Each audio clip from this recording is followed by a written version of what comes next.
The snow came early that April morning in 1876, unexpected and fierce as a betrayed woman, blanketing the Montana territory with such speed that Laura Finch could barely see her own hands gripping the reins of her borrowed mare.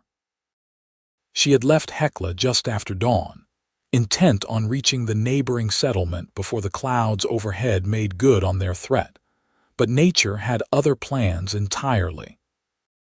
Now, the young woman found herself somewhere in the vast wilderness between two towns that might as well have been on opposite sides of the earth, visibility reduced to mere feet in every direction, the wind howling like a pack of wolves eager for fresh meat. Laura pulled her woolen shawl tighter around her shoulders, cursing herself for not listening to Mrs. Henderson back at the boarding house.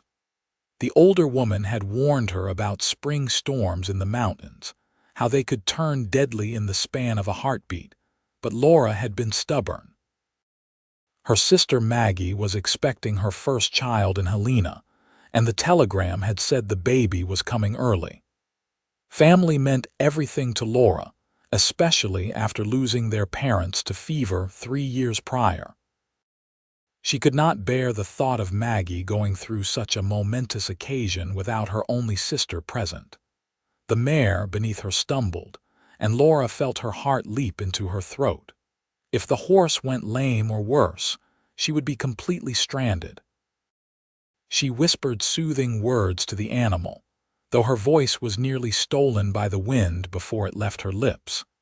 The temperature had dropped dramatically in the last hour, and her fingers felt numb despite the leather gloves she wore.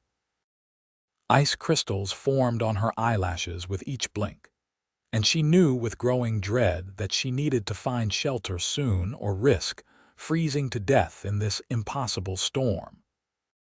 She tried to retrace her path back toward Hecla, but everything looked the same now, just endless white punctuated by dark shapes that could have been trees or rocks or her own imagination playing tricks. Panic began to claw at her chest, threatening to overwhelm the practical nature that had seen her through difficult times before.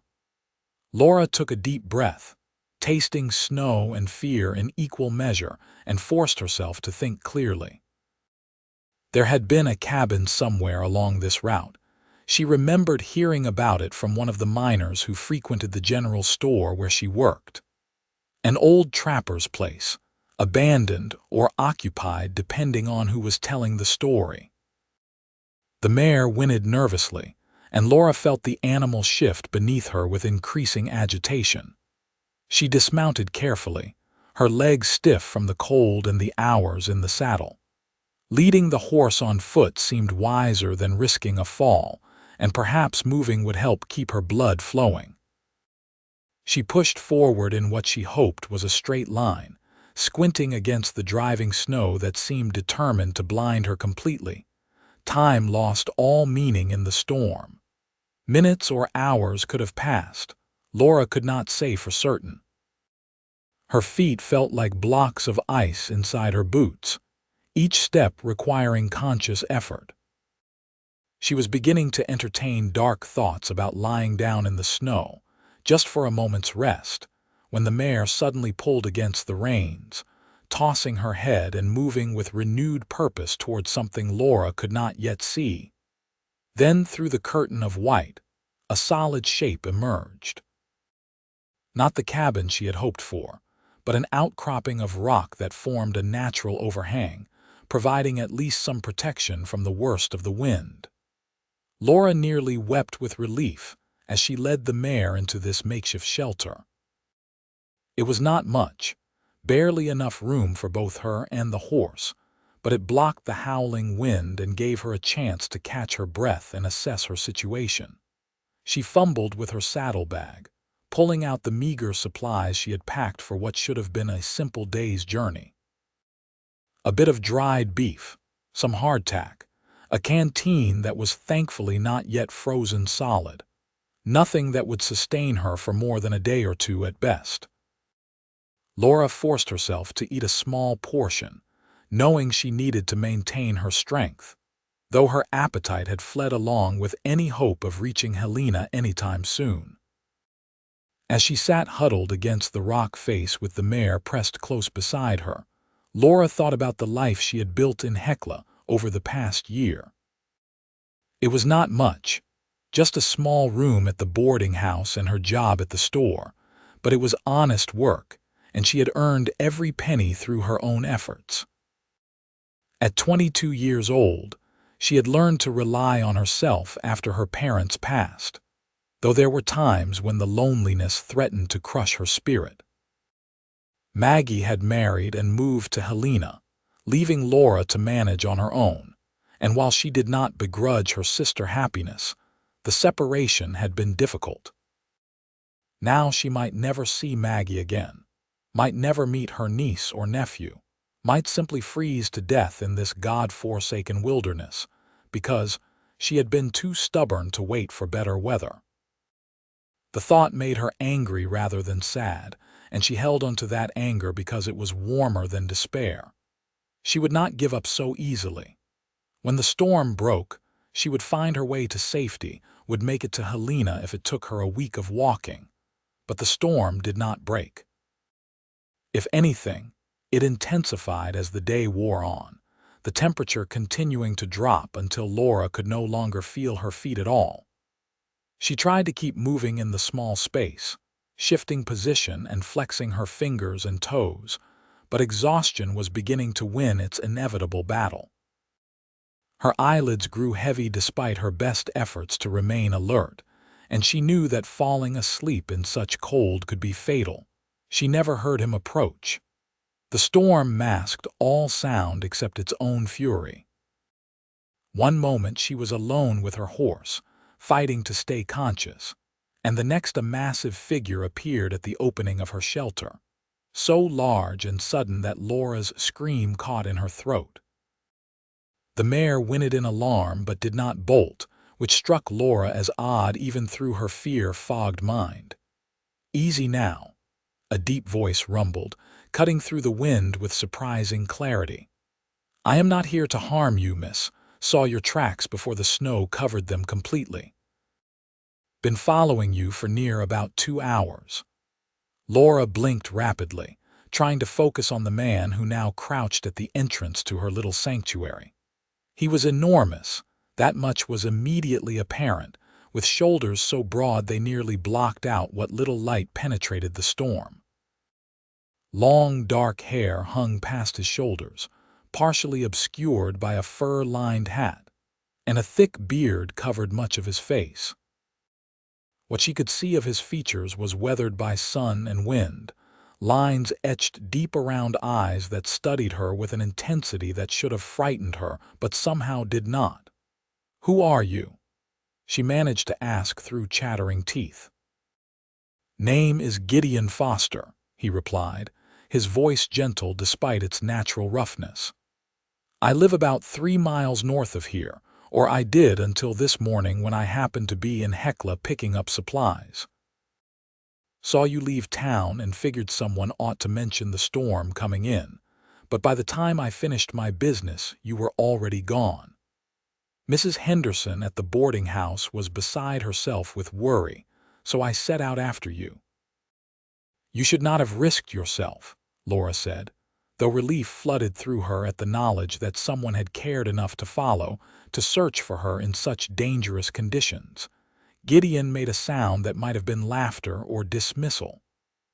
"Known these mountains all my life, miss. Takes more than a spring storm to trouble me. But you are in a bad way. Need to get you somewhere warm soon or you will lose those fingers and toes, maybe worse." "I cannot feel my feet," Laura admitted, fear creeping back into her voice. She had heard stories of frostbite, of men losing limbs to the cold. The thought of being maimed for life because of her own foolishness made her stomach turn. "My cabin is not far if you think you can make it. Storm is only getting worse, and this overhang will not be enough to see you through the night." He moved closer, and Laura could see that he carried a pack on his back, likely filled with supplies from his trip to town. His size was even more impressive up close, all muscle and solid strength, the kind of man built for surviving in harsh country. Laura tried to stand, and immediately her legs buckled. Gideon caught her before she fell, his hands gentle despite their obvious power. The warmth of him was shocking after so long in the cold, and she found herself leaning into that heat without conscious thought. "All right, here is what we are going to do," Gideon said, his voice taking on a calm, authoritative tone that made it easy to let him take charge. "I am going to tie your mare to mine. They will follow along behind us. I will carry you because you will not make it on your own feet. My cabin has a good fire and supplies enough to wait out the storm. No arguments now. We are wasting time." Laura wanted to protest, wanted to claim she could manage on her own, but the practical part of her brain recognized that he was right. She nodded mutely, and before she could draw another breath, Gideon had lifted her into his arms as though she weighed nothing at all. He wrapped his heavy coat around her as best he could while still maintaining his grip, then stepped back out into the storm. The journey that followed was a blur of white and cold and the steady rhythm of Gideon's breathing as he pushed through snow that came past his knees in places. Laura drifted in and out of awareness, at one point realizing she was being carried up a set of rough-hewn steps, then the blessed relief of being out of the wind, the smell of wood smoke and leather filling her nostrils. Gideon laid her down on something soft, a bed or maybe a pile of furs. She could not tell in her current state.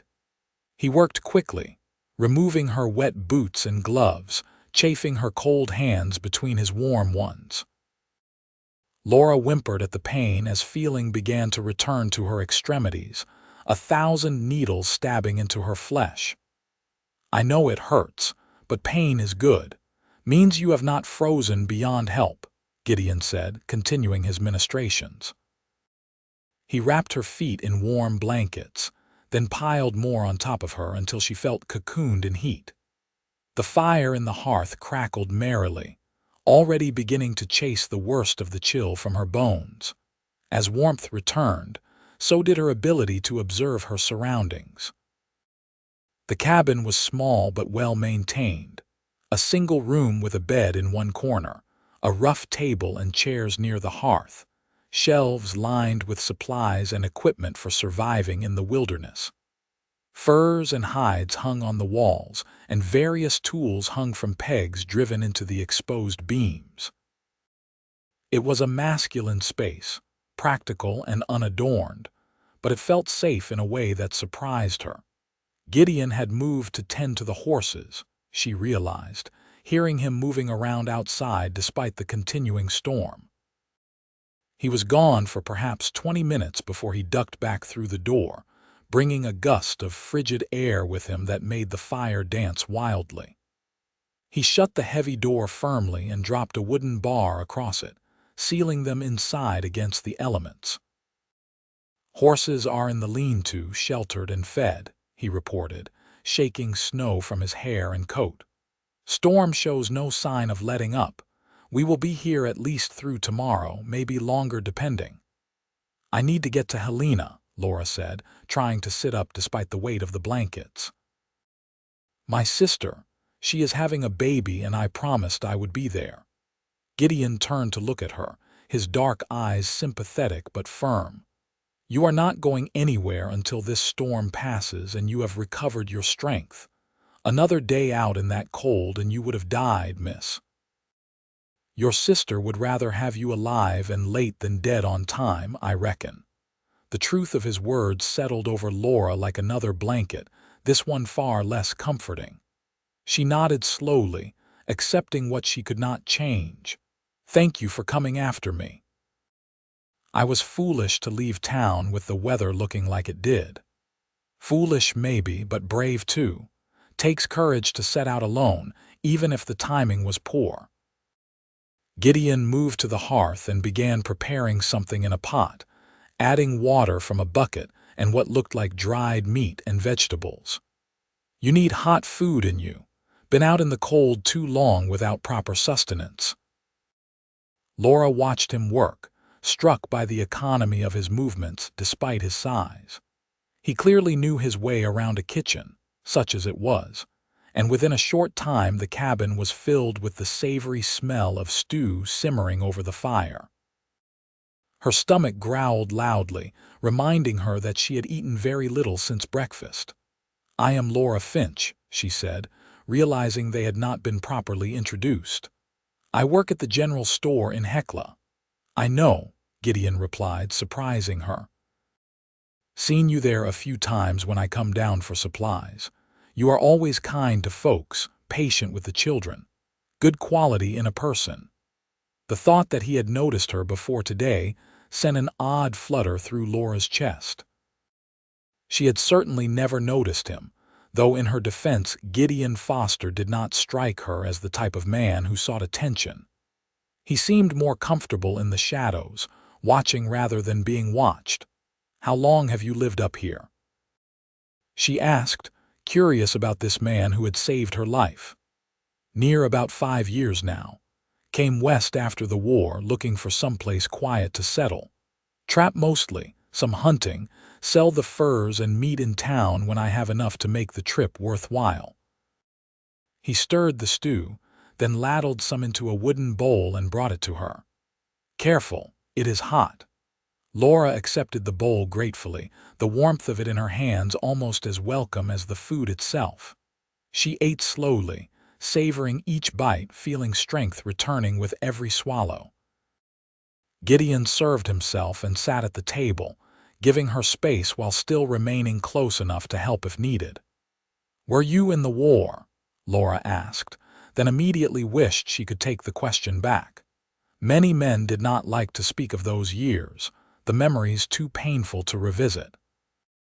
But Gideon simply nodded. "I was. Fought for the Union, though by the end I could not rightly say what I was fighting for anymore besides keeping the men next to me alive. Lost too many friends, saw too many things that should not have been seen."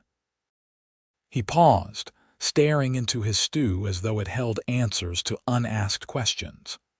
"When it was over, I just wanted to be somewhere far from other people and their wars and their hatreds. Mountains do not care who you were or what you did. They treat every man the same, with indifference and occasional mercy." Laura heard the weight of old pain in his words and recognized it for what it was. She had her own griefs, her own losses, though perhaps not as dramatic as war. "I am sorry," she said quietly, "for whatever you had to endure." "That is kind of you." Gideon looked up and met her eyes, and she was startled by the depth of feeling she saw there, quickly shuddered behind his usual guarded expression. "But I have made my peace with it, mostly. This life suits me well enough." They fell into comfortable silence after that, the storm continuing to rage outside while the fire kept them warm and safe within. Laura finished her stew and found her eyelids growing heavy again, this time from satisfied exhaustion rather than dangerous cold. Gideon noticed and took the empty bowl from her hands. "You should rest. I will keep the fire going and check on you through the night to make sure you are recovering properly." He moved to stand, but Laura reached out and caught his hand without thinking. "Where will you sleep?" she asked, suddenly aware that there was only one bed in the cabin and she was currently occupying it. "I have a bedroll. Sleep on the floor plenty of times before. It will not trouble me." Gideon's hand was warm and rough beneath hers, calloused from hard work and harder living. Laura found herself reluctant to let go, though she could not have explained why. "That hardly seems fair when you saved my life and gave up your bed," she protested. "Life is rarely fair, Miss Finch. Now rest before you fall over where you sit. We can argue about sleeping arrangements tomorrow if the storm gives us another day together." Laura wanted to argue further, but found she lacked the energy. She released his hand and settled back into the nest of blankets and furs, her body finally beginning to feel truly warm for the first time in hours. She watched through half-closed eyes as Gideon banked the fire and laid out his bedroll near the hearth, his movements efficient and practiced. Sleep claimed her quickly, pulling her down into darkness that for once felt safe rather than threatening. She dreamed of snow and strong arms carrying her through impossible cold, of dark eyes that saw more than they revealed, of a deep voice promising that everything would be all right. Laura woke to gray light filtering through the cabin's single window and the sound of wind still howling outside. The storm had not abated overnight, by the sound of it, which meant she would be spending another day in close quarters with her rescuer. The thought should have made her uncomfortable, should have worried her about propriety and reputation, but instead she felt only a strange sense of peace. She sat up carefully, testing her body for damage. Her fingers and toes still ached, but nothing felt numb anymore, which she took as a good sign. The bruises and soreness from her ordeal would fade in time. She had been lucky, she realized with a shudder. Lucky that Gideon Foster had cared enough to follow her into the storm. Lucky that he had the skills and knowledge to find her. Lucky that he was apparently a man of honor despite his isolated existence. Speaking of whom, Gideon was not in the cabin. Laura felt a moment of panic before she spotted his heavy coat still hanging by the door. He must have gone to check on the horses, she reasoned, wrapping one of the blankets around her shoulders and padding across the floor to look out the window. The world beyond the glass was entirely white, snow still falling so thickly she could barely make out the shape of what must be the lean to where the horses sheltered. As she watched, Gideon emerged from that direction, his powerful form moving through drifts that would have stopped a smaller man entirely. He carried an armload of firewood, his breath making clouds in the frigid air. He looked up as he approached the cabin and their eyes met through the window. Something passed between them in that moment, some wordless understanding or connection that made Laura's heart beat faster. Then Gideon was at the door, stomping snow from his boots before entering with his burden of wood. "Good morning," he said, his voice still rough from sleep. "How are you feeling?" "Much better, thanks to you," Laura replied, stepping back to give him room to stack the firewood by the hearth. "The storm has not broken yet." "No, and it will not for some time by the look of things. We got ourselves a real spring blizzard, the kind that can last days." Gideon began building up the fire again, coaxing the coals back to life. "I have plenty of supplies, though, so do not worry about that. We will not starve or freeze." "I should check on my horse," Laura said, moving toward the door before she remembered she was still in her stocking feet with only a blanket for covering. Gideon's hand shot out and caught her arm gently. "I already tended her. Fed and watered both animals, made sure they were warm enough. You should stay inside and continue recovering. Your feet took a beating yesterday." Laura wanted to protest his high-handed manner but found she could not work up any real irritation. He was right after all, and he was only trying to help. "You seem to be taking very good care of me, Mr. Foster." "Gideon," he corrected. "And it is no hardship to care for someone who needs help. That is just being a decent human being, which the world needs more of these days." "Then you must call me Laura, since we are apparently going to be snowed in together for the foreseeable future." She moved back to the bed and sat down, tucking her feet under her to keep them warm. "Tell me more about your life up here. It must be lonely sometimes." Gideon busied himself with making breakfast, some kind of porridge from oats and dried berries. "Lonely is different from alone," he said after a moment. "I choose this life, choose the solitude. After the war, being around too many people made me feel like I was suffocating. Up here, I can breathe. I can think. I can just be without anyone expecting anything from me." Laura understood that sentiment more than he might guess. "I know something of that feeling." After my parents died, everyone in town had opinions about what I should do, who I should marry, how I should live my life. Moving to Hekla was my way of choosing my own path, even if it is a small one. No path is small if you choose it freely, Gideon said, bringing her a bowl of the porridge. Their fingers brushed as she took it from him, and Laura felt that same jolt of awareness she had experienced the night before when she held his hand. They ate together in companionable silence, the storm providing a constant backdrop to their shared meal. Laura found herself studying Gideon when she thought he was not looking, noting the way his muscles moved beneath his shirt when he reached for something, the careful gentleness in his large hands, the occasional glimpses of pain or loneliness that flickered across his rugged features when his guard dropped. He was nothing like the men who had courted her in the past, the shopkeepers and clerks and farmers who had made their interest known. Those men had been safe, predictable, offering her a life that looked much like everyone else's. Gideon was different, wild and untamed as the mountains themselves, yet with a core of honor and decency that shone through his rough exterior. "You are staring," Gideon said without looking up from his breakfast, a hint of amusement in his voice. Laura felt heat rush to her cheeks. "I apologize. I was just thinking how different you are from most men I have known. Different better or different worse?" He looked at her then, and she saw genuine curiosity in his dark eyes. "Just different," she replied honestly. "You saved my life.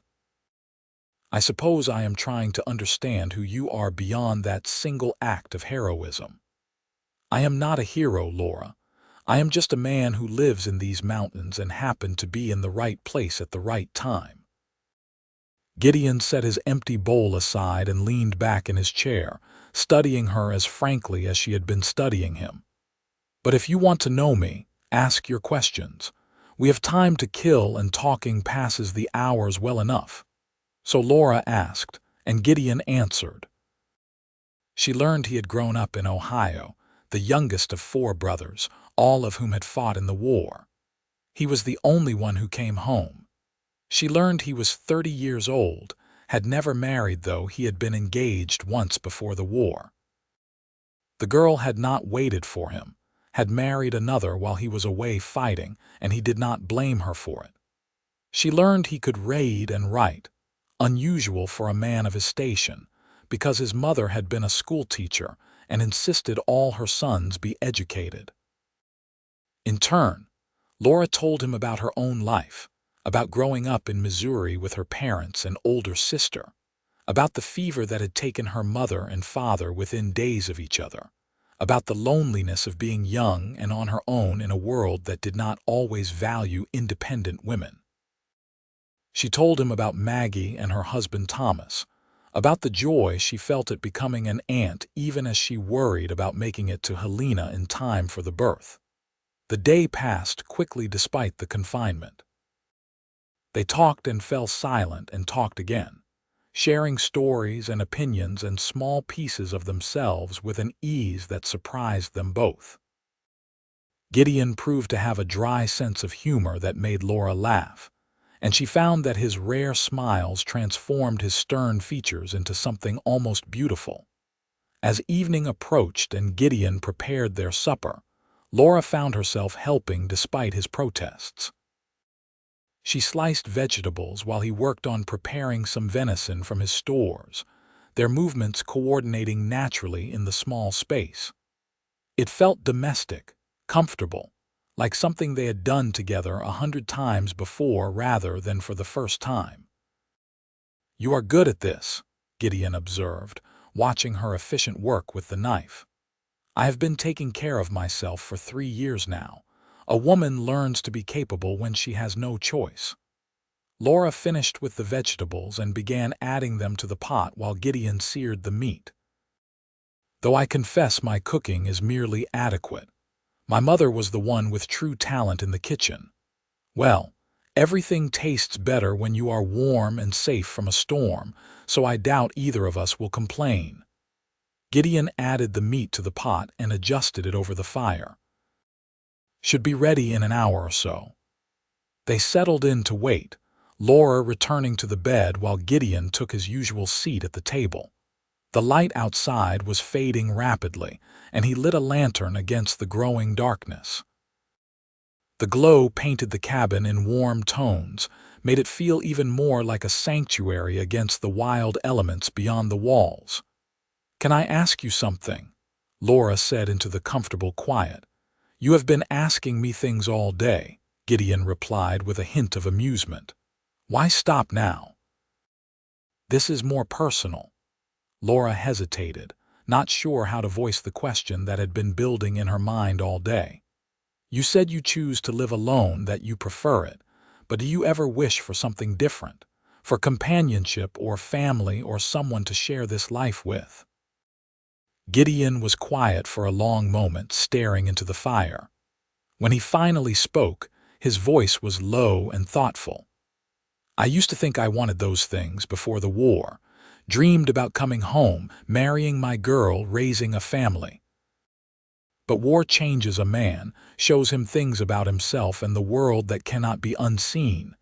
I came back different, harder. Did not seem fair to inflict that on anyone else." "That seems a lonely way to live," Laura said softly. "Perhaps. But loneliness is bearable when the alternative is hurting someone you care about." He looked up at her then, his expression difficult to read in the flickering light. "Why do you ask?" Laura felt her cheeks warm again but forced herself to meet his eyes. "Because I have been thinking about it, about why some people choose solitude and others crave connection. I thought I was content on my own, but being here with you, talking like this, I realize how much I have missed having someone to really talk to. Someone who sees me as more than just the girl behind the counter at the store." "I see you," Gideon said, and there was something in his voice that made her breath catch. "Saw you the first time I walked into that store 6 months ago. You were helping an old prospector figure his bill, being patient when he could not count out his coins right. You smiled at him like he mattered, like his confusion was not shameful. That is when I knew you were different from most folks." The admission hung in the air between them, weighted with unspoken meaning. Laura felt her heart racing, felt the atmosphere in the cabin shift into something charged and uncertain. Before she could respond, before she could examine what his words meant or what she wanted them to mean, Gideon stood abruptly and went to check on their supper. They ate in a silence that was no longer entirely comfortable, both of them aware of something shifting between them but uncertain what to do about it. Laura tried to focus on her food, on the howling wind outside, on anything except the way her skin seemed to tingle when Gideon's eyes met hers across the small space. After supper, as they cleaned up together and prepared for another night, Laura found herself acutely aware of the sleeping arrangements. She was still in Gideon's bed, still wrapped in his blankets and furs, while he would spend another night on the floor. It seemed wrong somehow, especially now when the air between them felt so different than it had the night before. "Gideon," she said as he began laying out his bedroll, "this is foolish. The bed is large enough for two if we are both civilized about it. I trust you, and you should not have to sleep on the floor in your own home." He went very still, his back to her. "That would not be proper, Laura." "Proper went out the window when you carried me in here yesterday and undressed me to save me from frostbite," she countered, though her voice was gentle. "We are both adults. We can share a bed without it meaning anything improper. You have been nothing but honorable, and I will not insult you by suggesting otherwise." Gideon turned to face her, conflict clear in his expression. "Laura, you do not understand what you are asking. Then explain it to me." He ran a hand through his long hair, frustration evident in every line of his powerful body.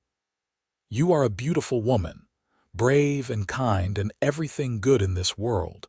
I am just a man, not a saint, and sharing a bed with you would test limits I am not sure I want tested." Laura's breath caught at the raw honesty in his words. "And if I told you those limits do not need to remain untested, that I feel something between us, something I have never felt with anyone else, then I would say you are confused, grateful for being rescued and mistaking that gratitude for something else." But his voice lacked conviction, and his eyes told a different story entirely. Laura stood, letting the blanket fall away, and crossed the short distance between them. She was still fully dressed, had been wearing the same clothes for 2 days now, but Gideon looked at her as though she were the most precious thing he had ever seen. "I am not confused. I know my own mind and heart. What I feel has nothing to do with gratitude and everything to do with who you are as a man." Gideon's hands came up as though to touch her, then fell back to his sides. "Laura, I cannot offer you what other men could. I have no fancy house in town, no respectable position. I am a mountain man who lives alone and likes it that way. You deserve better." "You are offering me honestly and kindness and strength," Laura said, placing her palm flat against his chest, feeling his heart thunder beneath her hand. "You are offering me yourself, even if you do not realize it yet. That is worth more than any fancy house. If we do this, if we cross this line, there is no going back," Gideon said, his control clearly hanging by a thread. "I am not made for casual affection, Laura. If I let myself care for you, truly care, it will be with everything I have." "Then let yourself care," Laura whispered, rising on her toes to close the distance between them. "Because I am already halfway to falling in love with you, Gideon Foster, and I have a feeling you might be falling too." Whatever restraint Gideon had been clinging to snapped at her words. His arms came around her, pulling her against his chest with a gentleness that belied his strength. And then his mouth was on hers, and Laura forgot how to breathe.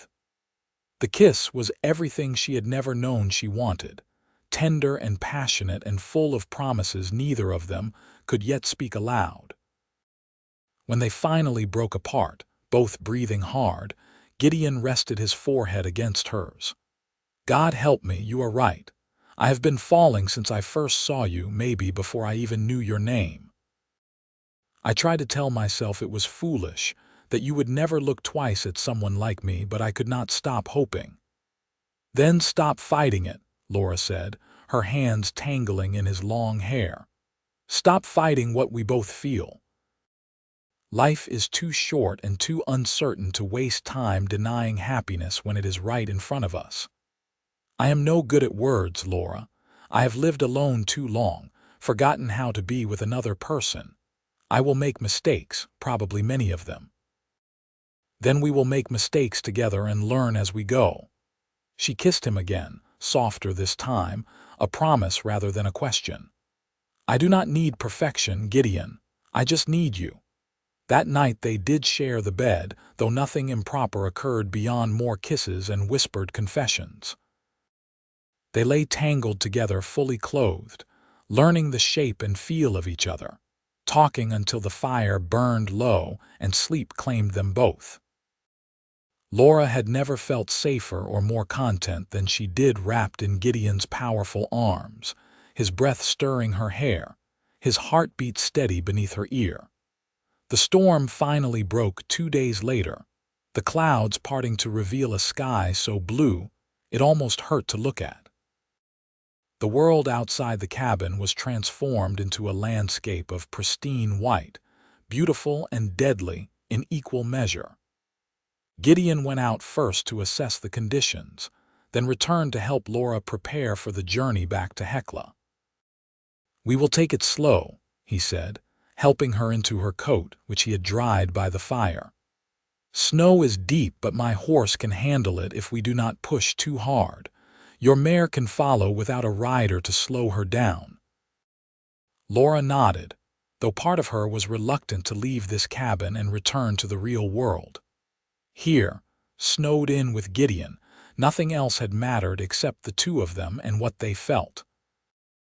Out there, she would have to face questions and opinions, would have to figure out how to reconcile her growing feelings for this mountain man with the life she had built in town. As though reading her thoughts, Gideon cupped her face in his large hands and kissed her gently. "This is not over just because we are leaving the cabin. I meant everything I said, Laura. I am in this, wherever it leads." "As am I," she replied, covering his hands with hers. "Though I confess I do not know what comes next, neither do I, but we will figure it out together." The ride back to Hecla took most of the day, both horses struggling through drifts that sometimes reached their chests. Gideon kept Laura in front of him on his massive mount, one arm secure around her waist, using his body to shield her from any lingering wind. She leaned back against his solid chest and let herself enjoy the closeness, knowing it might be some time before they had such privacy again. When they finally rode into Hecla as the sun was setting, it seemed like the entire town turned out to meet them. Mrs. Henderson rushed forward with tears streaming down her face, pulling Laura into a fierce hug the moment Gideon helped her down from the horse. "Thank the Lord you are safe. We were so worried, thought for sure you had frozen to death out there." The older woman turned to Gideon with equal fervor. "And you, Gideon Foster, you are a true hero for going after her. I will not hear otherwise." Gideon looked uncomfortable with the attention, but he accepted Mrs. Henderson's gratitude with quiet grace. Laura found herself fielding questions from all sides, telling the story of getting lost in the storm and being rescued, carefully leaving out the parts about falling in love with her rescuer.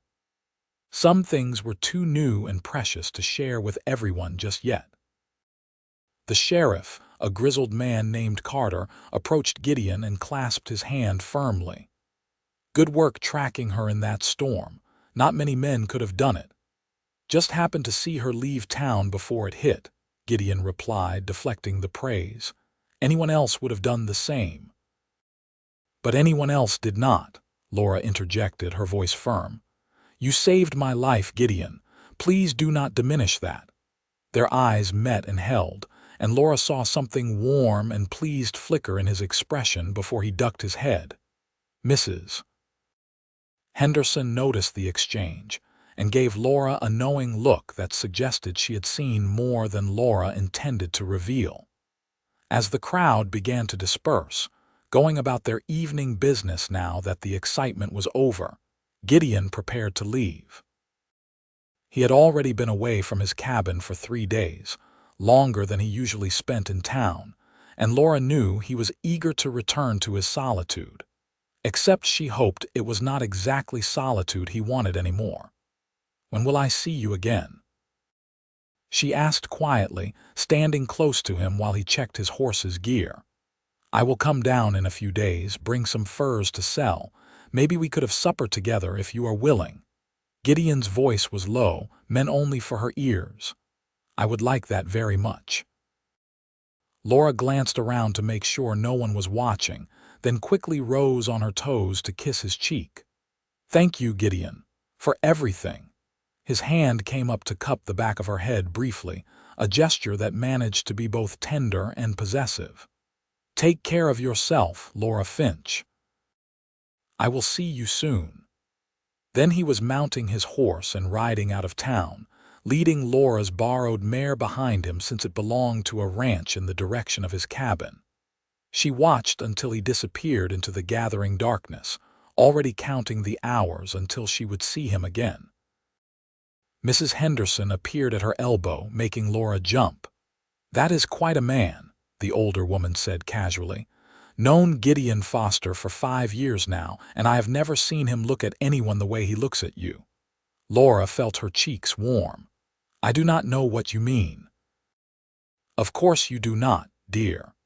And I am sure those 3 days snowed in together were entirely proper, and nothing at all happened between you." Mrs. Henderson's tone made it clear she did not believe that for a moment, but there was no judgment in her eyes, only gentle amusement. "Come inside before you catch your death.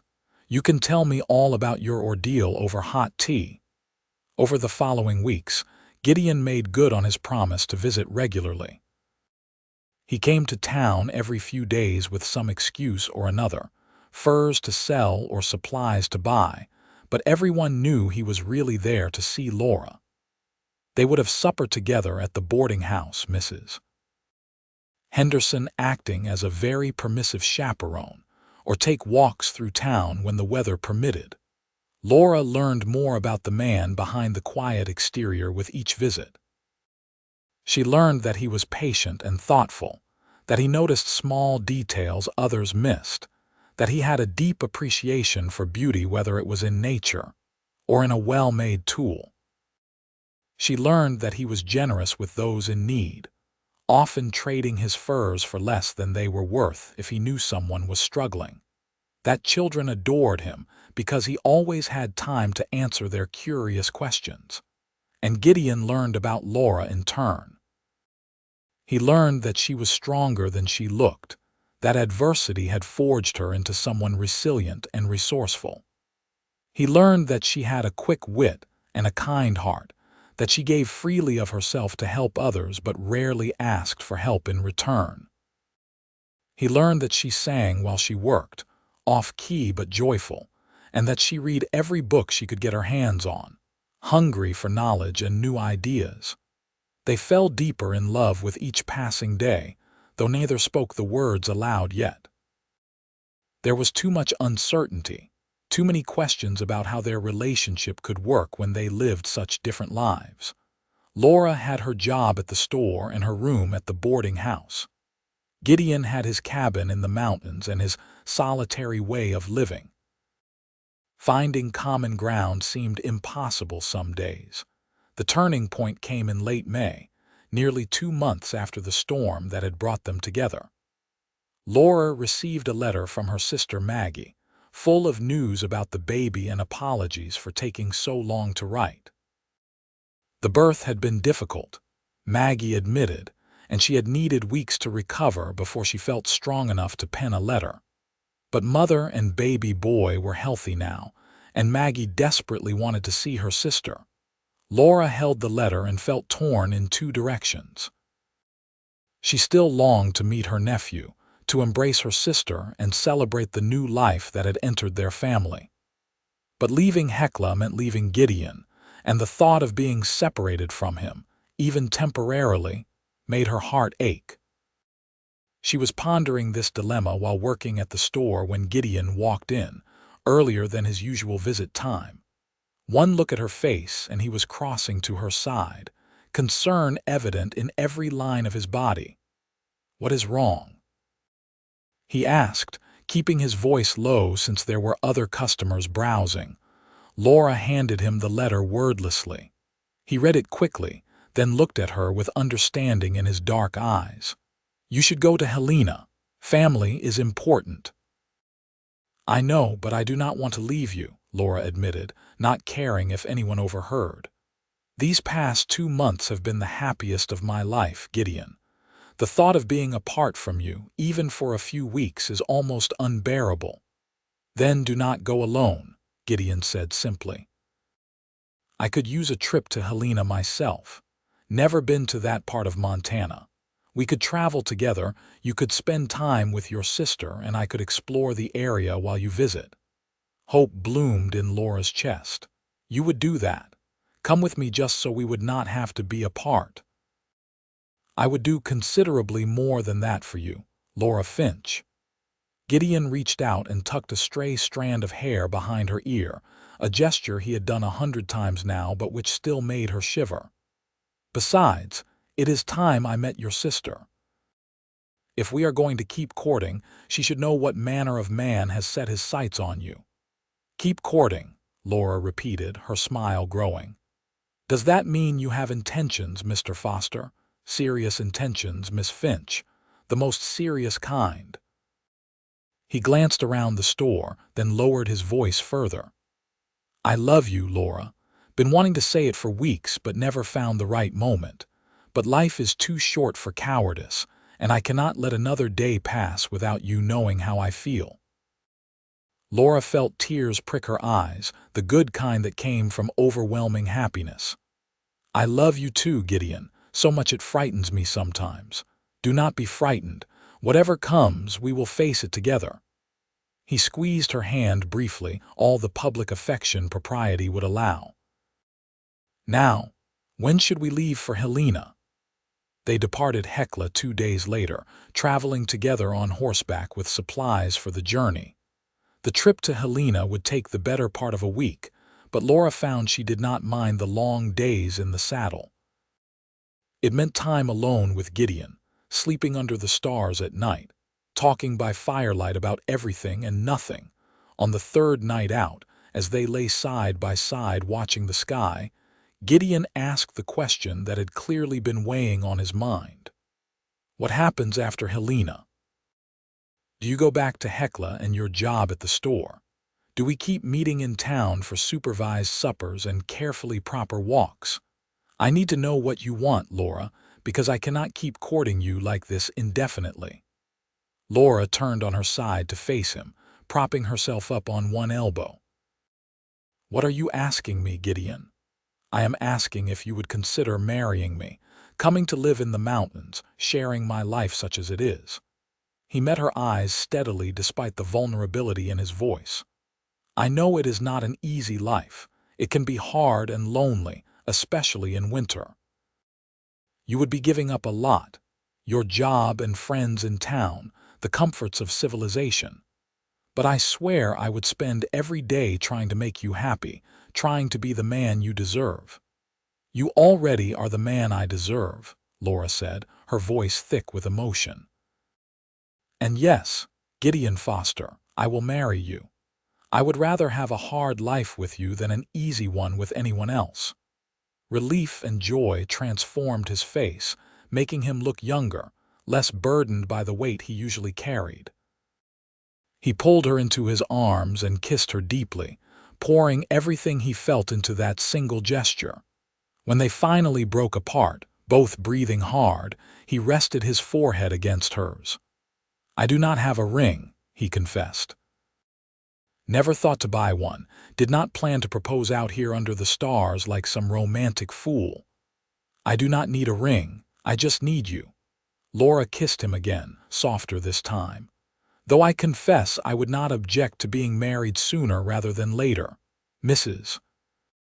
Henderson may be permissive, but she will expect us to do things properly eventually." "We can find a preacher in Helena," Gideon suggested. "Your sister could attend the wedding. Might be nice for you to have family there." "That would be perfect." Laura snuggled closer to him, marveling at how right this felt, how completely sure she was of her choice despite its speed and unlikeliness. "My parents would have liked you, I think. They always said the measure of a man was in his character, not his circumstances. I hope I would have earned their approval. Any father worth his salt would worry about his daughter marrying a rough mountain man and moving away from everything she knows." Gideon's arm tightened around her. "I will take care of you, Laura. That is a promise I make before God and any other witness who cares to listen. I know you will, and I will take care of you too, because that is what marriage means. We take care of each other." They reached Helena 5 days later, dusty and road-weary but happy. Maggie and Thomas lived in a modest house on the edge of town, and when Laura knocked on the door, her sister answered with a baby on her hip and tears of joy streaming down her face. "Laura, oh, you came. You finally came." Maggie pulled her into a fierce one-armed hug, the baby squished between them and apparently unconcerned about it. "I was so worried when I heard about the storm, and then your letter said you were coming, and I have been watching for you every day." "I am here now," Laura said, embracing her sister tightly before pulling back to look at her nephew. "And who is this handsome fellow?" "This is James," Maggie said proudly, turning so Laura could see the baby better. The child had his father's fair coloring and his mother's bright eyes, and he regarded Laura with the solemn curiosity of the very young. "James, this is your Aunt Laura." Laura took the baby carefully, cradling him close and feeling her heart expand with love for this tiny person. She had missed so much already, the birth and the first months of his life, but she was here now, and that was what mattered. It was only then that Maggie seemed to notice Gideon standing slightly behind Laura, holding the reins of both horses and trying to be unobtrusive despite his size. Her eyes widened and she looked between Laura and the mountain man with obvious curiosity. "Maggie, this is Gideon Foster," Laura said, her voice full of warmth and pride. "He is my fiancé. We are hoping to be married while we are here in Helena, if you and Thomas would stand as witnesses for us." Maggie's mouth fell open in shock. "Your fiancé? Laura, you never mentioned in your letter that you were engaged, or bringing someone with you, or getting married." "It is a recent development," Laura admitted, her cheeks flushing. "A lot has happened since I last wrote to you. Gideon saved my life during that storm I mentioned, and we have been courting ever since. I know this is sudden, but I love him and he loves me, and we do not want to wait." Thomas appeared in the doorway behind his wife, drawn by the commotion. He was a solid man in his early 30s, a carpenter by trade, and he assessed Gideon with the careful eye of someone used to judging the quality of materials. Whatever he saw must have satisfied him because he stepped forward with an extended hand. "Thomas Fletcher. Pleased to meet you, Gideon." Any man brave enough to go after someone in a spring storm is either very courageous or very foolish, possibly both. "Which is it?" Gideon shook his hand firmly. "Both, I reckon. But mostly I just could not stand the thought of her being out there alone and afraid. Did what anyone would do." "Not anyone," Thomas corrected. "Most folks would have waited for better weather. You have my respect and my thanks for bringing her back safe." He turned to Laura, his expression softening. "It is good to see you, Laura. Maggie has missed you terribly." "I have missed her too," Laura replied, juggling baby James on her hip while trying to embrace her brother-in-law. "Thank you for welcoming us into your home. I promise we will not impose for long." "Nonsense, you are family. Stay as long as you like." Thomas took the baby from Laura, freeing her hands. "Come inside, both of you. You must be exhausted from the journey." The next few days passed in a blur of activity and emotion.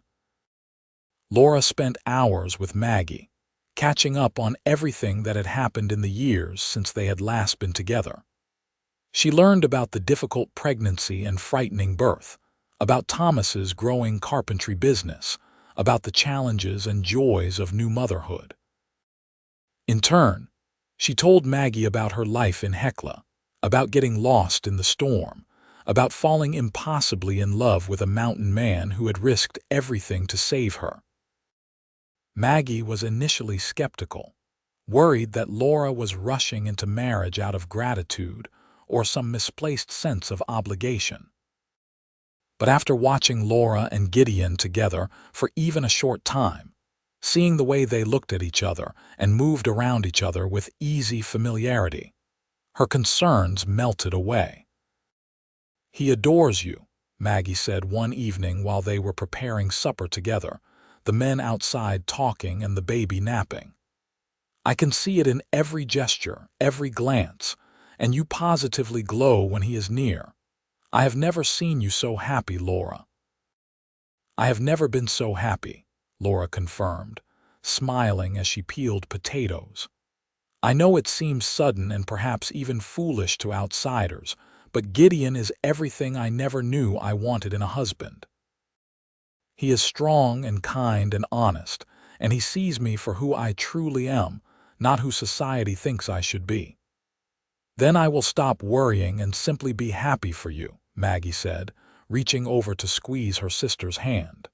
"You deserve this, Laura. You have been alone and taking care of yourself for so long. It is time someone took care of you for a change." They found a preacher and arranged for the wedding to take place at the end of the week, giving them time to prepare.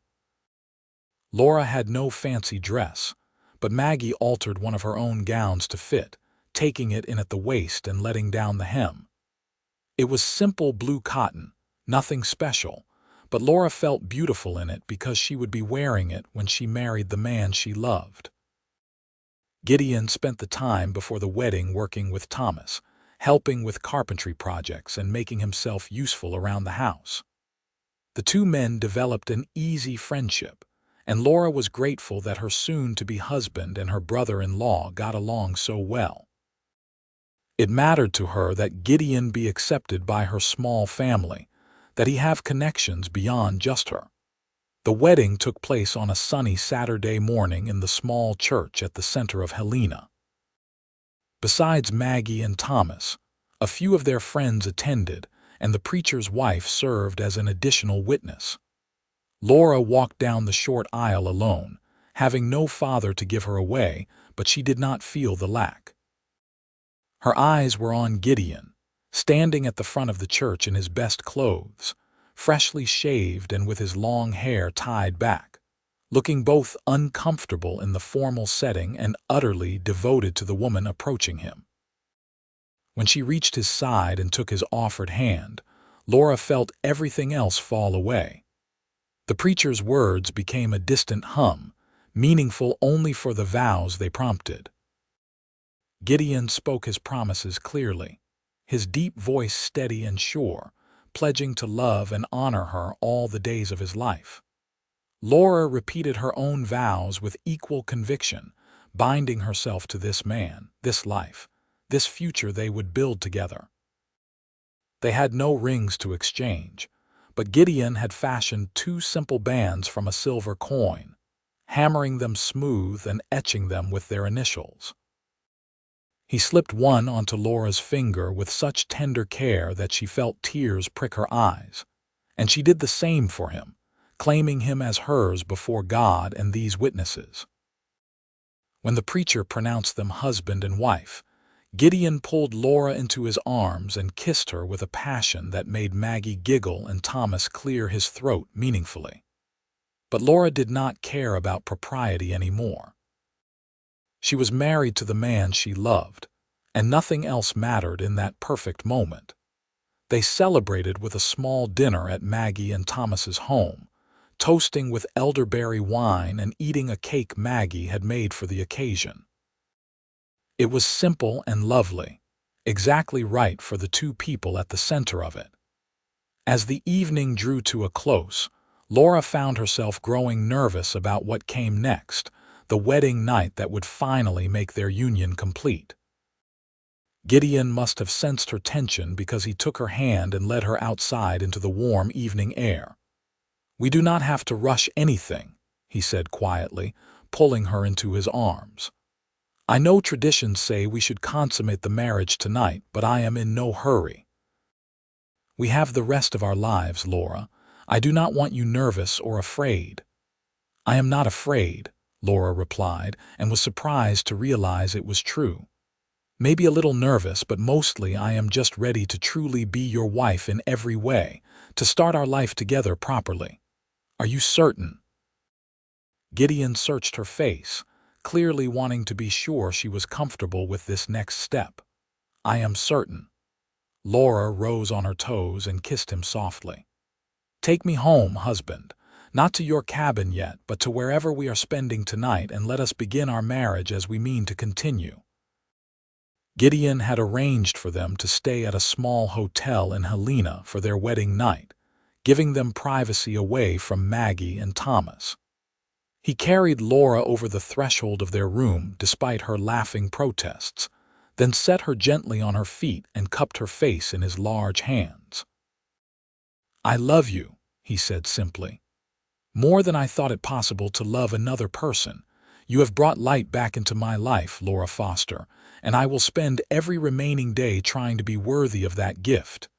"You already are worthy," Laura replied, covering his hands with hers. "Now stop talking and kiss your wife." What followed was tender and passionate and occasionally awkward, as first times between new lovers often are. But they learned each other with patience and care, finding joy in the discovery and pleasure in the joining. Afterward, Laura lay wrapped in her husband's arms, feeling content and complete in a way she had never experienced before. "No regrets?" Gideon asked, his fingers trailing lazy patterns on her bare shoulder. "Not a single one," Laura assured him, pressing a kiss to his chest. "This is exactly where I am meant to be." They spent another week in Helena, Laura dividing her time between helping Maggie with the baby and preparing for the journey back to Hecla, and then up to Gideon's cabin. It was strange knowing she would not be returning to her room at the boarding house or her job at the store, that her whole life was about to change in fundamental ways. But when doubt crept in, she had only to look at Gideon to remember why she was making these choices. The goodbyes were harder than Laura anticipated. Saying farewell to Maggie meant acknowledging that they might not see each other for months, possibly longer depending on weather and circumstances. The sisters clung to each other and made promises to write regularly, to visit when possible, to not let distance dissolve the bond they shared. "Be happy," Maggie whispered fiercely, squeezing Laura tight. "And know that you always have a home here if you need it, though I suspect that mountain man of yours would move heaven and earth before he let you down." "He would," Laura agreed, wiping at her tears. "And I will be happy, Maggie, happier than I ever thought possible." Thomas shook Gideon's hand and offered fatherly advice about marriage and patience, making both Laura and Gideon hide smiles. Then they were mounting their horses and riding out of Helena, beginning the long journey back to Hecla and the life that awaited them there. They took their time returning, stopping early each day and enjoying the long summer evenings together as newlyweds. Gideon taught Laura more about surviving in the wilderness, how to read signs in the forest, and what plants were safe to eat. Laura shared stories from the books she loved, painting pictures with words of places neither of them had ever been and likely never would go. When they finally reached Hecla, it was to return Laura's borrowed horse and collect her belongings from the boarding house. Mrs. Henderson cried when she learned of the marriage, claiming she had known all along that those two were meant for each other. She threw together an impromptu celebration at the boarding house, inviting half the town to toast the newlyweds and wish them well. The owner of the general store was disappointed to lose Laura but understood her choice, and he pressed a wedding gift into her hands despite her protests. It was a beautiful quilt, hand-sewn by women in the town, each square featuring a different pattern. "For cold mountain nights," he said with a knowing smile. "May it keep you warm when winter comes." After a final night at the boarding house, Gideon and Laura set out for his cabin, for the home that would now be theirs together. The journey took most of a day, climbing higher into the mountains along paths only Gideon knew. Laura committed every landmark to memory, knowing she would need to learn these trails if she was going to make a life up here. When they finally arrived at the cabin, Laura saw it with new eyes.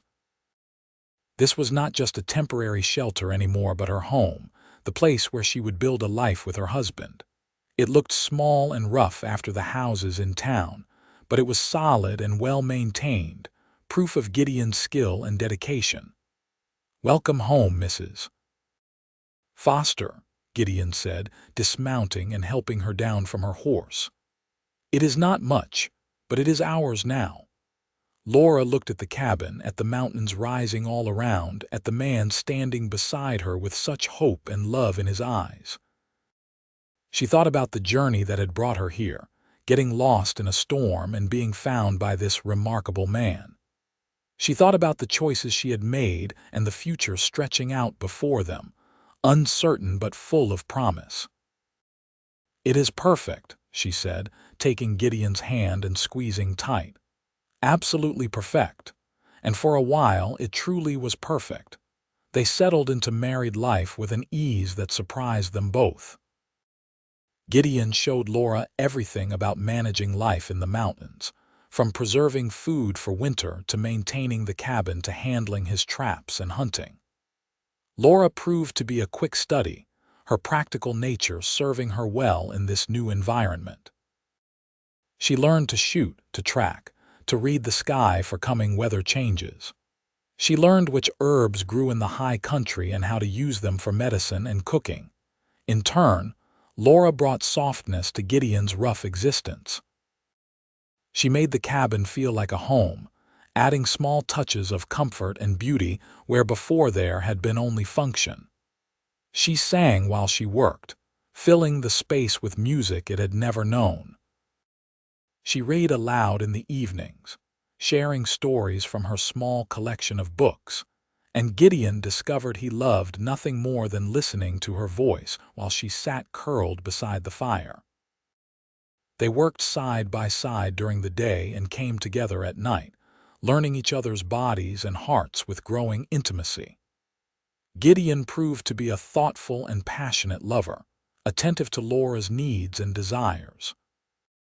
And Laura discovered a sensual side of herself she had not known existed, finding joy and freedom in the marriage bed. As summer turned to autumn, they prepared for winter with the urgency of those who understood how harsh mountain winters could be. They stocked the cabin with firewood and preserved foods, checked and rechecked that everything was secure against coming storms. Gideon made one final trip to Hecla in late October, bringing back supplies and mail from Maggie. The letter was full of news about baby James and questions about how Laura was settling into her new life. Laura wrote back that evening, sitting at the table while Gideon worked on repairing some traps. She told her sister about the beauty of autumn in the high country, about the peace she had found in the mountains, about how deeply she had come to love both the land and the man she shared it with. She admitted that sometimes she missed having other women to talk to, missed the bustle and energy of town, but that these small sacrifices were worth it for the life she was building with Gideon. Winter came early and hard that year, the first snow falling in November and not stopping until the world was buried under drifts taller than a man. They were snowed in for weeks at a time, just the two of them in the small cabin with only each other for company. It could have been claustrophobic or maddening, being confined to such a small space for so long, but instead Laura found it deepened the bond between them. They talked for hours, sharing pieces of themselves they had not yet revealed. Gideon spoke more about the war, about the friends he had lost, and the choices that still haunted him. Laura told him about her parents' final days, about the fear and loneliness of being left alone in the world. They shared their dreams and fears, their hopes for the future, building a foundation of trust and understanding that would see them through whatever challenges lay ahead. By the time spring arrived in 1877, Laura had been living in the mountains for nearly a year. She could not imagine going back to her old life, could not picture herself behind the counter of a store or living in a boarding house room. This was where she belonged, here in the wild country with Gideon beside her. It was in early spring that Laura began to suspect she might be pregnant. Her monthly courses had never been perfectly regular, but they had stopped entirely for 2 months now, and she felt different in subtle ways she could not quite articulate. She kept her suspicions to herself for a few more weeks, wanting to be certain before she said anything to Gideon. When she was finally sure, Laura waited for the perfect moment to share the news. It came one evening in late March, as they sat together watching the sunset paint the mountains in shades of gold and rose. Gideon had his arm around her shoulders and Laura leaned into his warmth, gathering her courage. "I have something to tell you," she said softly, placing her hand over his where it rested on her shoulder. Gideon tensed slightly, always alert to changes in tone or mood. Is something wrong? No, nothing is wrong. In fact, everything is very right. Laura turned to face him, unable to keep the smile from spreading across her face. Gideon, I am going to have a baby. We are going to be parents. For a moment, Gideon simply stared at her, his expression unreadable. Then suddenly, he was gathering her into his arms, holding her so tightly she could barely breathe, and she felt wetness against her neck that might have been tears. A baby, he whispered, his voice rough with emotion. Laura, are you certain? As certain as I can be without a doctor to confirm it, but I know my own body and all the signs are there. She pulled back enough to see his face, to watch the joy and wonder bloom across his rugged features. Are you happy? Happy does not begin to cover what I am feeling right now. Gideon cupped her face in his large hands, his thumbs brushing away tears she had not realized she was shedding. Grateful, terrified, amazed, overjoyed. I never thought I would have this, a family of my own. You have given me so much, Laura, more than I ever dared hope for. We have given it to each other, Laura corrected, covering his hands with hers. This baby is the result of our love, of the life we have built together. And yes, I am terrified too, but we will figure it out just like we have figured out everything else. The months that followed were filled with preparation and anticipation. Gideon became even more protective than usual, insisting Laura take it easy and rest frequently. He made several trips to Hecla and even down to Helena, consulting with doctors and midwives, gathering supplies and information about childbirth. Mrs. Henderson sent care packages filled with baby clothes and blankets, and Maggie wrote long letters full of advice and encouragement. Laura bloomed as her pregnancy progressed, her body changing in ways both beautiful and uncomfortable. Gideon seemed fascinated by every stage of her transformation, his large hands gentle as he felt the baby move beneath her skin. They talked endlessly about names and possibilities, about what kind of parents they wanted to be, about the future they were creating for this new life. As autumn approached and Laura's time drew near, Maggie arrived with baby James, now a rambunctious toddler, to help with the birth. Thomas had insisted his wife go, knowing Laura needed her sister's support and experience. The sisters had a tearful reunion, embracing carefully because of Laura's large belly, both of them crying and laughing at the same time. Look at you, Maggie said, holding Laura at arm's length to study her. Pregnancy suits you, sister. You are positively glowing. I am positively enormous, Laura corrected with a laugh, placing her hands on her swollen abdomen. But yes, I feel well. Better than I expected, actually. Gideon has been taking excellent care of me, as he should. Maggie turned to Gideon, who was standing slightly behind his wife with a protective hand on her lower back. You have made my sister very happy, Gideon Foster. That is all I ever wanted for her. Making her happy is the easiest thing I have ever done, Gideon replied simply. She makes me want to be the best version of myself.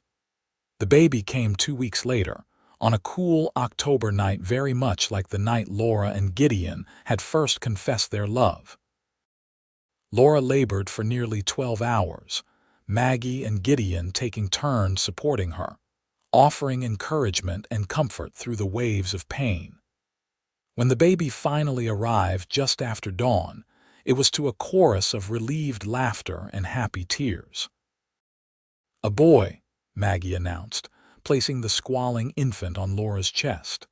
A healthy, perfect baby boy. Laura looked down at her son, this tiny person who was half her and half Gideon, and felt her heart expand with a love so fierce it took her breath away.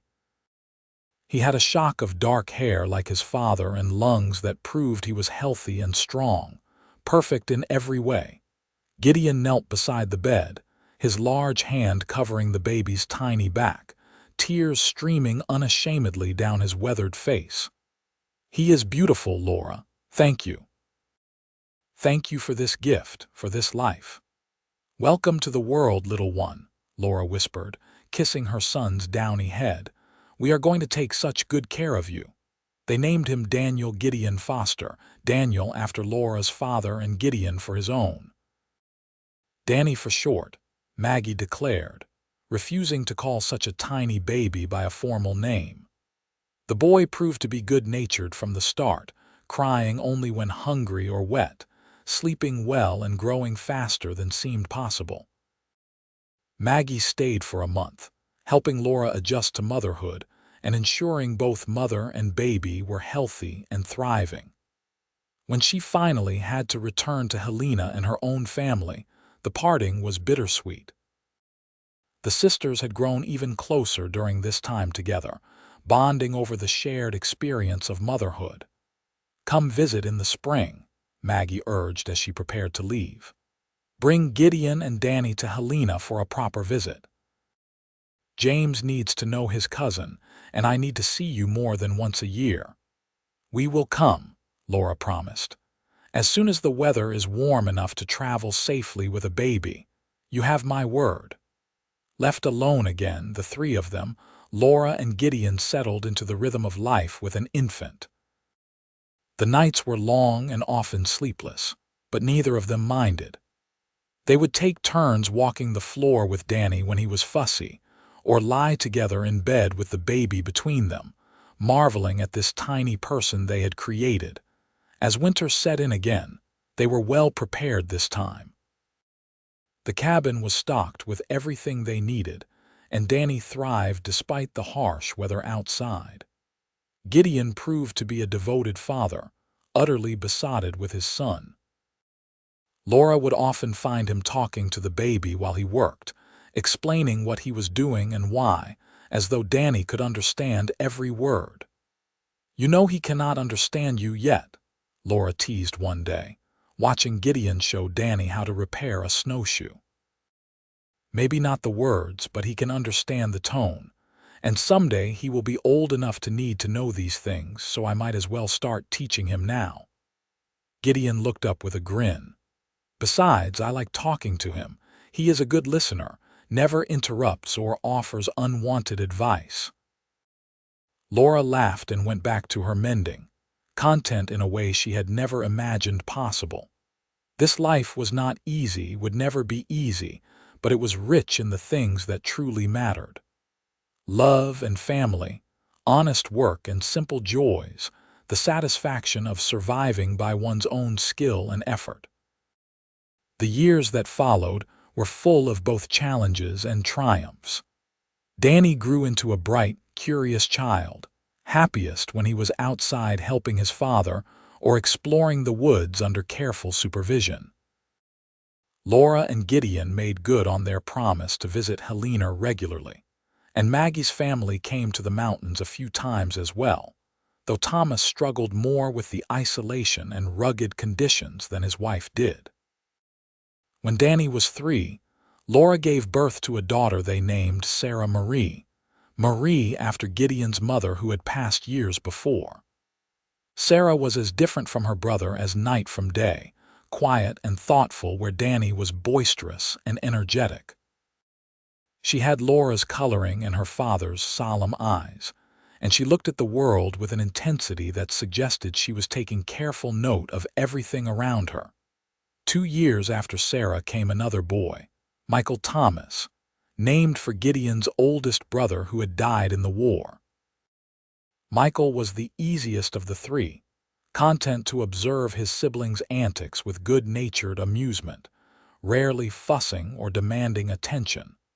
The cabin that had once seemed adequate for 2 felt cramped with a family of 5, so Gideon spent 2 summers building an addition. He added 2 small bedrooms and expanded the main living area, creating a space that could truly accommodate their growing family. Laura helped where she could, learning carpentry skills from her husband while managing 3 young children and maintaining the household.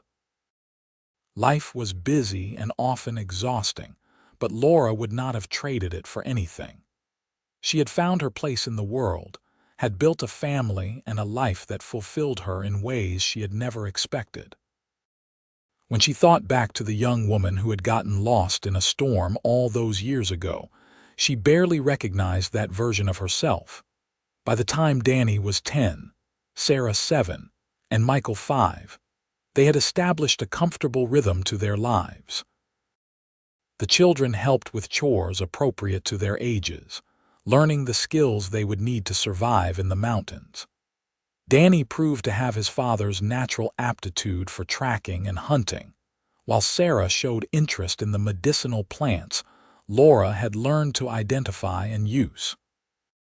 Michael seemed to have a gift for working with animals, able to calm even the most skittish creatures with his gentle touch. Gideon still made regular trips to Hecla and occasionally to Helena, trading furs and meat for supplies they could not produce themselves. Sometimes Laura went with him, leaving the children with Maggie or, as they got older, trusting Danny to watch over his siblings for a day or two. These trips to town became small adventures, a chance to reconnect with civilization and remind themselves why they preferred their mountain existence. Mrs. Henderson was still alive and still running her boarding house, now in her 70s, but as sharp as ever. She loved to hear news of Laura's family, claimed she knew from the moment Gideon carried Laura into his cabin during that storm that they were meant to be together. The story of their romance had become something of a legend in Hecla, told and retold until it bore little resemblance to the actual events, but neither Laura nor Gideon minded. Let people have their stories. On a crisp autumn day in 1887, Laura stood outside the cabin watching her children play in the yard. Danny was teaching Sarah how to throw a knife at a target, patiently correcting her stance and encouraging her efforts. Michael was nearby with their goats, talking to them in his quiet way while he checked their hooves. Gideon came up behind Laura and wrapped his arms around her waist, resting his chin on top of her head. "This is everything I never knew I wanted," he said softly, echoing words Laura had thought many times but never spoken aloud. "A family, a purpose, someone to share this life with. You gave me all of that, Laura, saved me as surely as I saved you in that storm." Laura turned in his arms to face him, studying the face she knew as well as her own. There was more gray in his beard now, new lines around his eyes, but he was still the strong, capable man who had tracked her through a blizzard and refused to give up until he found her. Still the man she loved more with each passing year. "We saved each other," she corrected, standing on her toes to kiss him despite their height difference. "I was lost in more ways than one before I met you, Gideon Foster. You showed me what my life could be if I was brave enough to reach for it." "You were always brave, Laura. You just needed to find the right place to use that courage." They stood together watching their children, these small people who were the best of both of them, and Laura felt profound gratitude for the unexpected path her life had taken. If she had not gotten lost in that storm, if Gideon had not come searching, if they had not been snowed in together long enough to see past their initial impressions, none of this would exist. Their children would never have been born, this family would never have formed, and both she and Gideon would likely still be alone and lonely, despite being surrounded by people. "You ever regret it?" Gideon asked, as though reading her thoughts. "Giving up your life in town, the ease and comfort of civilization. I know this life is hard, Laura. Winter still gets cold, supplies still run low sometimes, and you are isolated from other women and society." "Never," Laura replied without hesitation. "Not for a single moment. This life, this family, these are worth every sacrifice and more. I would make the same choices again in a heartbeat, even if it meant getting lost in another blizzard." There was teasing in his voice now, the gentle humor that had developed over their years together. "Especially if it meant another blizzard," Laura confirmed with a laugh. "Because that storm brought me home, Gideon. Brought me to you and to the life I was always meant to live." Danny called out then, asking his parents to watch Sarah's improved technique, and the moment of reflection passed as they returned their attention to their children. But the understanding between them remained, solid and unshakable as the mountains themselves. The years continued to roll by, marked by small milestones and occasional challenges. Danny grew into a young man who looked remarkably like his father, tall and strong and capable, with the same quiet intensity and dedication. Sarah became a healer of sorts, her knowledge of medicinal plants sought after by neighboring families who had slowly settled in the area over the years. Michael proved to have a gift for training horses, able to gentle even the wildest Mustang with patience and kindness. Laura and Gideon grew older together, their bodies showing the wear of hard living and hard work, but their love never faltered. If anything, it deepened with time, becoming something richer and more complex than the passionate attraction of their early days. They knew each other completely, could communicate with a glance or a touch, had seen each other at their best and worst and chosen to stay regardless. When Laura was 45, she thought her child-bearing years were behind her and was surprised to find herself pregnant once more. The pregnancy was harder this time, her body not as resilient as it had been in her 20s and 30s. But she carried the baby to term and delivered a healthy girl they named Margaret Rose, after both Maggie and the wild roses that bloomed in the high country each summer. Little Rose, as she came to be called, was the joy of their later years. Her older siblings doted on her, and Gideon seemed determined to spoil his surprise baby daughter with all the love and attention he could lavish upon her. Laura watched her husband with their youngest child and felt her heart swell with affection for this man, who had given her such a full and wonderful life. Maggie came to visit when Rose was 6 months old, bringing her own children and grandchildren for a family reunion. The small cabin and surrounding area filled with people and laughter, 3 generations of family connected by blood and love. Maggie had aged well, though she moved more slowly now and her hair had gone completely white. But her eyes still sparkled with the same mischief and intelligence Laura remembered from their childhood. The sisters sat together one evening while the men tended the fire and the children played nearby. They watched the scene in comfortable silence, both of them aware of how rare and precious moments like these were. "You remember when we were girls and dreamed about what our lives would be like?" Maggie asked softly. "I do not think either of us imagined anything like this." "No," Laura agreed. "I thought I would marry some respectable man from town, have a couple of children, and live a quiet life much like our mothers.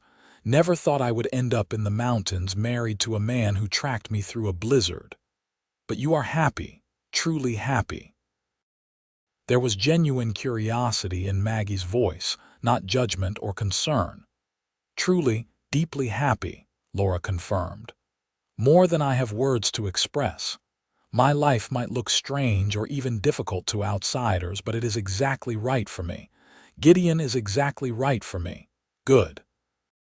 That is all I ever wanted for you, Laura, to find someone who saw your worth and treasured it properly." Maggie squeezed her sister's hand. "And he clearly does. The way he looks at you, even after all these years, it is like you hung the moon just for him."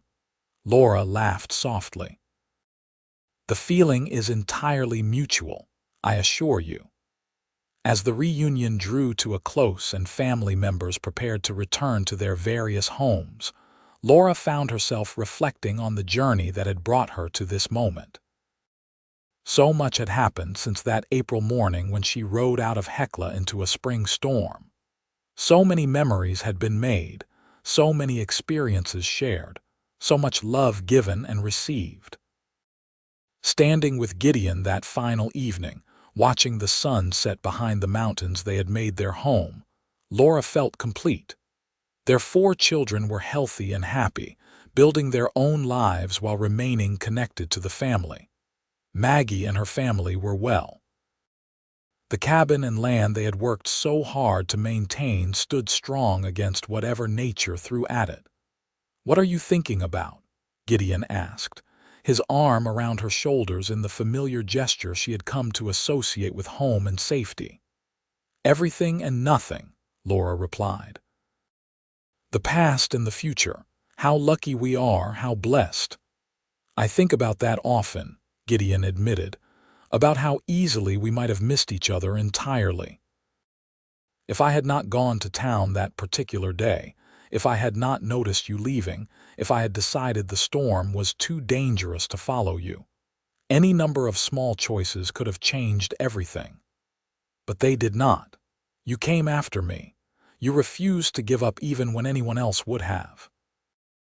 You saved me, and in doing so, you saved us both." Laura turned to look up at her husband, this man who had been her partner and lover and best friend for more than 15 years. "I love you, Gideon Foster, more today than yesterday, more tomorrow than today. That will be true every remaining day of my life." Gideon pulled her close, pressing a kiss to her forehead with the gentleness that always surprised people who judged him only by his size and rough appearance. "And I love you, Laura Foster. You are the best thing that ever happened to me, the answer to prayers I did not know how to voice. Thank you for taking a chance on a mountain man, for building this life with me, for giving me a family and a purpose, and a reason to wake up grateful every single morning." They stood together as twilight deepened into night, 2 people who had found each other against the odds and built something lasting and true. The mountains rose around them, eternal and unchanging, bearing witness to the love story that had unfolded within their shadow. Their story had begun with a storm and a rescue, with fear and cold and the determination of one man who refused to stop searching. It had continued through seasons and years, through births and celebrations and ordinary days that were made extraordinary by being shared. And it would end, as all stories must, when their time on earth was done, but that ending was still far in the future. For now, there were grandchildren to spoil and gardens to tend, hunts to plan and meals to share. There were quiet evenings by the fire and summer nights under the stars, morning coffee drunk in companionable silence and conversations that stretched late into the night. There was life, rich and full and exactly as it should be. And there was love, constant and true, and strong enough to weather any storm. Years later, when their children told their own children the story of how their grandparents met, they would speak of the blizzard and the rescue with dramatic flair. They would talk about the mountain man who braved impossible conditions to find a woman he barely knew, driven by something he could not name. They would describe their grandmother's courage in choosing such an unconventional life, her strength in thriving where others might have merely survived.